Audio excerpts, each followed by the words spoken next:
Who Want Now? A local distribution hub for economically sustainable independent multimedia reporting. If you want to connect with your friends online, you know where to go. If you want to post video, you know how to do that too. But what if you have something of value for the local news, an urgent tip, story, pictures or video? Many news sites now have automated citizen media portals, but monitoring and response are often erratic, and the time-sensitive value of your content can get lost in the shuffle. Terms of service can be confusing and intimidating, keep your content in limbo, and prompt you to relinquish ownership of your property in return for little or no more than a byline. With today's technology, why can't citizen journalists post their content on a central website that could standardize and automate delivery, contracting options and payment systems? Why can't news editors go there to see the latest reporting available, with timely and targeted online or mobile notification?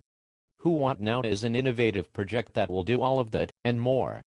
Freelancers and citizen journalists would be able to upload their multimedia content as easily as we update our social media networks, while automatically meeting newsroom technical standards.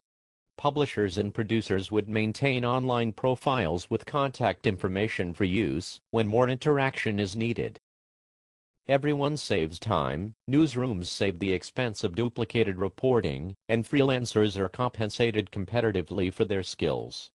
With one click, the editor gets the content and the journalist gets paid, and news consumers are soon better informed.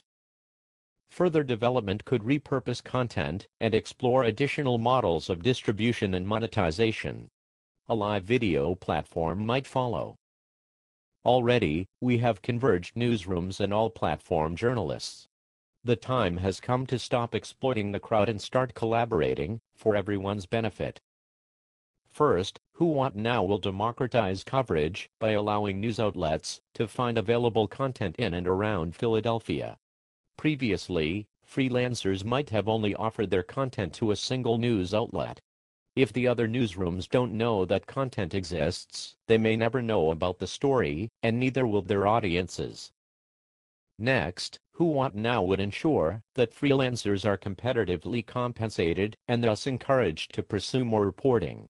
Many freelancers, and especially citizen journalists, have no leverage when offering content to large media companies, and earn much less than staffers for sometimes superior content. Many citizen journalists would deliver content more often, if only they could afford to spend time doing it. Perhaps best of all, putting a price on citizen journalism might lead publishers and broadcasters away from the popular current practice of regurgitating every weak shred of shallow content that falls into their laps. Until now, most news organizations' crowdsourcing strategies have failed to recognize several key aspects of the relationship. The absence of live monitoring wastes critical shelf life for the content producers, and wastes newsroom resources on redundant coverage. Citizen media portals scare off participants with rights-grabbing language, and can discourage competition by locking up content that may never see the light of day. Who Want Now will eliminate these gridlocks, encourage simultaneous content monitoring by competing newsrooms, and support a model of equitable compensation, which in return will support further independent news gathering. Freelancers will log in and upload their content.